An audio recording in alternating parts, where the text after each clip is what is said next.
Welcome back, Scale Modelers, to Scale Model Kit Review. This is your host, Steve. Up next is kind of a time capsule for me. This is the Monogram Apollo Spacecraft 15th anniversary. This is number 11 in a series of Heritage Edition kits. This is in 1/32 scale. Now, I've had this out in my garage, or my stash is in many places, but part of it is out in my garage. And I've had it out there over 20 years. I purchased this kit back when it was released in 1983. These kits date way back, and you know, they're just fantastic kits for their day. They were the only game in town. Dragon wasn't coming out with kits back then on the space program, and I thought it'd be appropriate with the 50th anniversary of the Apollo 11 space mission that I bring this kit out and we'll look at it. And the reason why I'm saying it's a time capsule for me is because I can't remember if I actually started building this or not. So I haven't even opened it up. I just took it out of my garage. I wiped off all the dust, and this is what we have. Okay, so let's go ahead and open this up. I know Revell Germany has recently reissued this. It's a little expensive for us right now with shipping from the UK or from Germany.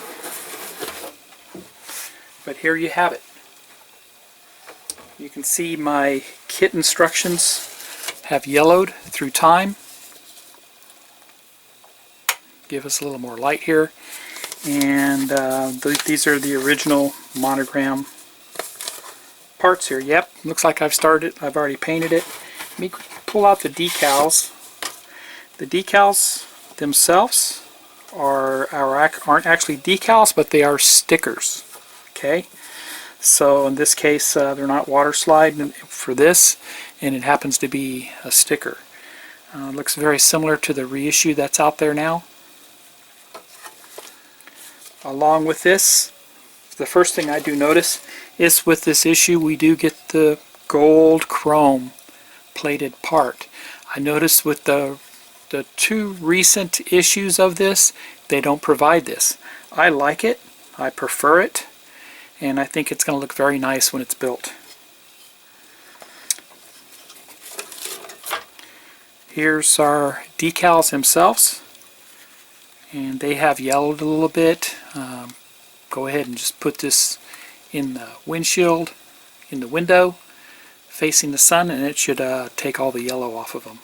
Don't know if they'll be good or not.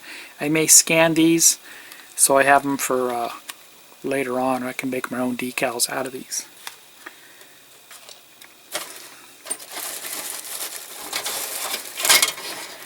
Here's the clear parts, still in their plastic. That's interesting. And other people have done reviews on this, so I'm actually going to take this out, but it looks very good in this case. And yes, I started painting the interior with some greens, probably not as accurate as I would like it to be. After I show you all these parts, I will go ahead and put up some still shots of some of the interior and what they look like. But actually, there's a lot of grays on the interior, and there are some greens. There's also some we call a seafoam green on the interior. It's a very light green, probably very close to this color here, which is JN gray, but it actually has a green tint to it. Okay, so it could be just a little bit of a darker gray, a green, or even this right here, the JA gray, and you can see it has a little bit of a green tint to it. That may work also. So that seafoam gray, or the seafoam green itself, a very common color that we used in the Air Force.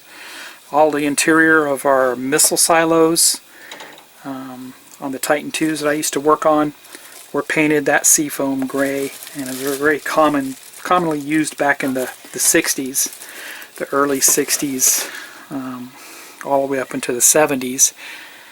C-130s were all painted that same sea foam green, which is, like I said, a very light gray-green color.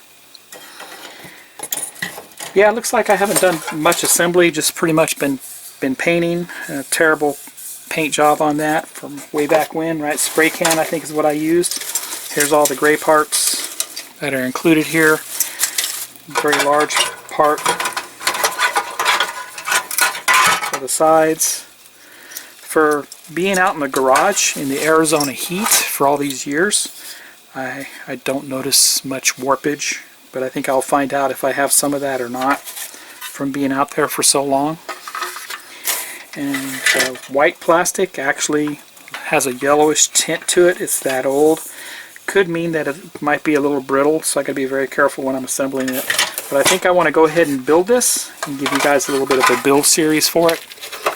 The astronauts themselves do not have any detail at all. Kind of disappointing with that, but maybe I can scribe in the shield. I think these are supposed to represent the clear dome that they wore, but it's not actually the helmet. But I think we can sculpt in a helmet on that. Anyway, thanks for watching, everybody, and thanks for tuning in on my little time capsule here of this fantastic kit. I don't think I'll buy the reissue. I'll just build this one because I think it makes a really nice display model. Stay tuned, everybody. Happy modeling. Go build something.